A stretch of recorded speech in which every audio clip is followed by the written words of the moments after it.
వర్షాలు పడితే కూలిపోయేటువంటి పరిస్థితుల్లో ఇప్పటికీ ఈ రోజు వరకు కూడా ప్రభుత్వ పాఠశాలలు ఉన్నటువంటి పరిస్థితులు ఉన్నాయి. ఇది సిగ్గుచేటు. గతంలో ఇక్కడ ఉన్నటువంటి అనేక రకాల విద్యార్థి సంఘాలు ప్రభుత్వ పాఠశాలలో మౌలిక సదుపాయాలు కల్పించాలి, తర్వాత క్లాస్ వైజ్గా టీచర్స్ను రిక్రూట్ చేయాలి, తర్వాత ఒక స్కావెంజర్ను రిక్రూట్ చేయాలి, దాంతోపాటు కనీసం కాంపౌండ్ శాంక్షన్ చేయాలని చెప్పేసి అనేక రకాల ఉద్యమాలు చేసినటువంటి పరిస్థితులు ఉన్నాయి. ఎక్కడ కూడా మన సమస్యలు పరిష్కరించినట్టు ఈ విద్యా సంవత్సరం కనబడేటువంటి పరిస్థితుల్లో వీటిని పరిష్కరించాలని చెప్పేసి కోరుకుంటూ ఈరోజు రౌండ్ టేబుల్ సమావేశం జరుగుతున్నటువంటి సందర్భం ఉన్నది. దాంతోపాటు ఇటీవల కాలంలో మన తెలంగాణ రాష్ట్ర ముఖ్యమంత్రి వర్యులు గౌరవనీయులు ముఖ్యమంత్రి రేవంత్ రెడ్డి గారు ఇటీవల కాలంలో మొన్న ఒక ఎంక్లీవ్లో మాట్లాడుతూ దాదాపు 7,000 పైచలకు ఉన్నటువంటి ప్రభుత్వ పాఠశాలలు ఏవైతున్నాయో వాటిని 4,000 కుదిస్తామని చెప్పేసి మాట్లాడిన సందర్భం ఉన్నది. ఇక్కడ హన్మకొండ జిల్లా రౌండ్ టేబుల్ సమావేశం వేదికగా విద్యార్థి సంఘాలుగా దీన్ని తీవ్రంగా ఖండిస్తున్నాం. నాలుకకు మందేస్తే కొండ నాలుకగా ఊసిపోయినట్టు రేవంత్ రెడ్డి గారు మీకు చిత్తశుద్ధి ఉంటే రేవంత్ రెడ్డి గారు ప్రభుత్వ విద్యారంగాన్ని మీరు బలోపేతం చేస్తామని మీకు గనక అట్లాంటి ఒక ఆలోచన ఉంటే మీరు ఈ ప్రభుత్వ విద్యారంగంలో టీచర్లను రిక్రూట్ చేయండి, ఎంఈఓలను రిక్రూట్ చేయండి, డిఓలను రిక్రూట్ చేయండి, తర్వాత అక్కడ ఉన్నటువంటి మౌలిక సదుపాయాలు కల్పించండి. ఈ రోజు పేరెంట్స్ ఏమంటున్నారండి?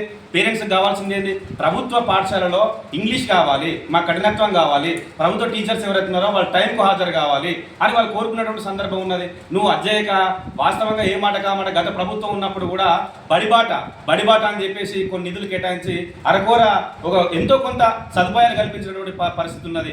ఈ రోజు తుంటను దించి మొద్దెత్తుకునే పరిస్థితి ఈ రోజు కనబడుతున్నది. కాబట్టి ఇప్పటికైనా కూడా ఇట్లాంటి ఆలోచనను విరమించుకొని దీనికి ఆయన ఏం చెప్తున్నాడు? ఇది తప్పు కదా, నువ్వు విధంగా అనద్దు కదా అంటే ఒక హిట్లర్ ఏ విధంగా పరిపాలించుంటో హిట్లర్ను మరి ఆదర్శంగా తీసుకుంటాడా ఏందా అర్థం కానటువంటి పరిస్థితులు ఉన్నాయి.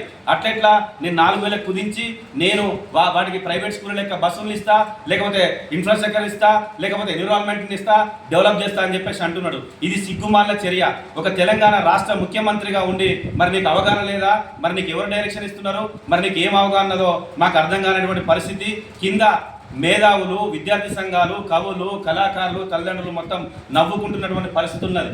గతంలో ఇంకొకసారి ఈ స్టేట్మెంట్ ఏదైతున్నదో ఇది విరమించుకొని ఇక్కడ తెలంగాణ రాష్ట్ర వ్యాప్తంగా ఉన్నటువంటి ప్రభుత్వ పాఠశాలను వెంటనే మౌలిక సదుపాయాలను కల్పించి వాటికి కార్పొరేట్ స్థాయిలో నువ్వు ఇన్ఫ్రాస్ట్రక్చర్ కానీ అందించినప్పుడు ఎట్లా ఎక్కిపోతుందండి? భారతదేశంలో ఎడ్యుకేషన్, విద్యా, వైద్యం నాన్ ప్రాఫిటబుల్ సెక్టర్. మరి ఎట్లా నువ్వు మర్చిపోతావు? అంటే ఇదేమైనా బిజినెసా? ఇదేమైనా వ్యాపారమా? నువ్వు దీన్ని వ్యాపార దృక్పథంతో చూస్తున్నావా? నీ కామన్ సెన్స్ లేదు రేవంత్ రెడ్డి అని చెప్పేసి ఈ రోజు హన్మకొండ వేదిక, రౌండ్ టేబుల్ వేదిక, విద్యాసంఘ వేదిక నుంచి నేను హెచ్చరిస్తున్నాం. ఇంకోవైపు మనం చూస్తే ప్రైవేట్ కార్పొరేట్ పాఠశాల గత 3 నెలల కింద ఒక కమిటీ సిఫారసు చేయడం జరిగింది. ఆ కమిటీ ఏంటిది? ఏం చెప్పిండు? వెంటనే మేము ఆ కమిటీ ఏదైతే ఉన్నదో మొత్తం గ్రౌండ్ లెవెల్లో మొత్తం తీసుకుంటాము. గ్రౌండ్ లెవెల్లో తీసుకొని ఇక్కడ మొత్తం ఫీజుల నియంత్రణ చట్టాన్ని పటిష్టంగా అమలు చేస్తాము. పేద బడుగు బలైన వర్గాల విద్యార్థులు ఎవరైతున్నారో ఆ విద్యార్థులకు సంబంధించి ఏది భారం కాకుండా చూస్తా అని చెప్పేసి నువ్వు వేదిక మీద స్టేట్మెంట్ ఇచ్చినావు. ఆ కమిటీ కనీసం ఎంక్వైరీ చేయలే, ఆ కమిటీ కనీసం కిందికి దిగలే. అక్కడ నీకు ఎవరైతే 2-3 ఉన్నారో ఆ కమిటీలో నువ్వు పెట్టుకున్నావు. ఇవాళ ఆ కమిటీకి సంబంధించినటువంటి చైర్మన్ ఎవరైతే ఉన్నారో ఆక్నూరి మురళి సార్ కూడా రిజైన్ చేసిండు. సార్ ఎక్కడ పోయిందో తెలియదు, నీ కమిటీ ఎక్కడ పోయిందో తెలియదు. సూచి ఇప్పుడు ఏం కనబడతలేదు. అటు చూసేసరికి అకాడమిక్ ఇయర్ వచ్చింది. తెలంగాణ రాష్ట్రంలో ఉన్నటువంటి మొత్తం బడుగు బలైన వర్గాల తల్లిదండ్రుల పరిస్థితి అయోమయ పరిస్థితిలో ఉన్నటువంటి పరిస్థితి ఉన్నది. ఈ రోజు నేను అందరూ చీదరించుకుంటున్నారు. కాబట్టి ప్రైవేటు కార్పొరేట్ విద్యా సంస్థలో ఉన్నటువంటి ఫీజులు చాలా దారుణంగా ఉన్నాయి. ఈ విద్యా సంవత్సరం, ఈ 2026లో ఈ విద్యా సంవత్సరం ఈ జూన్లో దాదాపు 20 నుంచి 30% ఫీజులు పెంచుకున్నారు. వాళ్ళు ఇదే సరిపోదన్నట్టుగా షూ, టై, బెల్ట్, తర్వాత ఇవన్నీ కూడా వ్యాపార వాణిజ్య సరిగ్గా మొత్తం ప్రైవేట్ పాఠశాలలు మార్చినటువంటి పరిస్థితులు ఉన్నాయి. కనీసం ప్రైవేట్ పాఠశాలలో కనీసము క్వాలిఫైడ్ డిగ్రీ ఫెయిల్ పెట్టుకున్న పరిస్థితులు ఉన్నాయి, ఇంటర్మీడియట్ ఫెయిల్ పెట్టుకున్న పరిస్థితులు ఉన్నాయి. ఎందుకంటే జీతాలు తక్కువ ఉంటాయి కాబట్టి దీంతో పాటు బస్సులు ఉంటే బస్సులకు ఫిట్నెస్ లేని సందర్భం ఉన్నది. జీవో నెంబర్ 42 అని చెప్పేసి విద్యా హక్కు చట్టం 2010లో ఇంప్లిమెంటేషన్ అయ్యింది. జీవో నెంబర్ 42 ఏం చెప్తున్నదండి? అర్బన్లో 12,500 కంటే ఎక్కువ ఫీజు తీసుకోవద్దు, రూరల్లో 9,500 కంటే ఫీజు తీసుకోవద్దు. ఒకవేళ తీసుకుంటే through authentic collector officer, through DO నుంచి ఒక అథెంటిక్ ఆఫీసర్, మళ్ళీ ఒక పేరెంట్స్ కమిటీ. ఈ ముగ్గురు నాకు నా స్కూల్లో ఫీజులు విద్యా సంవత్సరం పెంచుకుంటానని చెప్పి నువ్వు అనుకుంటే, నీకు కావాలనుకుంటే ఈ ముగ్గురిని నువ్వు కన్విన్స్ చేసుకోవాలి. చలో మేము ఈ విద్యార్థి సంఘం రౌండ్ టేబుల్ నుంచి ఛాలెంజ్ చేస్తున్నాం.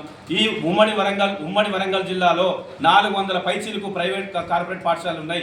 ఏ ఒక్క విద్యా సంస్థలో parents committee through DO through collector నుంచి వీళ్ళు ఫీజులు పెంచుకున్నారు ఉన్నదని అంటే మేము దేనికంటే దానికి క్షమాపణ చెప్పి సారీ చెప్పడానికి మేము సిద్ధంగా ఉన్నాం.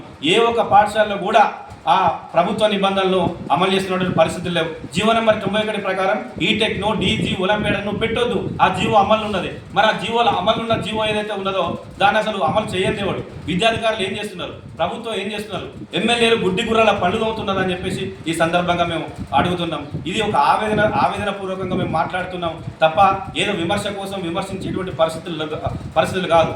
గత ప్రభుత్వంలో ఈ న్యాయం జరగలేదు కాబట్టే నిన్ను విద్యార్థులు మేధావులు ఉన్న వాళ్ళందరూ కూడా నువ్వు వస్తేదో మంచి చేస్తావు, నువ్వు వస్తేదో అది చేస్తావు అని చెప్పేసి మొత్తం నిరుద్యోగులు అందరూ కలిసి నిన్ను ఎన్నుకోవడం జరిగింది. నువ్వు ఇట్లా చేస్తావని చెప్పి ఎవరు అనుకోలేదు. కాబట్టి ఇప్పటికైనా పునరాలోచన చేసుకొని ప్రైవేట్ కార్పొరేట్ విద్యా సంస్థలో నువ్వు ఖచ్చితంగా ఫీజుల నియంత్రణ చట్టాన్ని అమలు చేయాలి, ప్రభుత్వ విద్యా సంస్థలను మొత్తం పటిష్టం చేయాలి.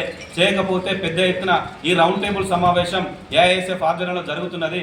దీనికి పీడిఎస్యు ఏఐఎఫ్డిఎస్ యుఎస్ఎఫ్ఐ తర్వాత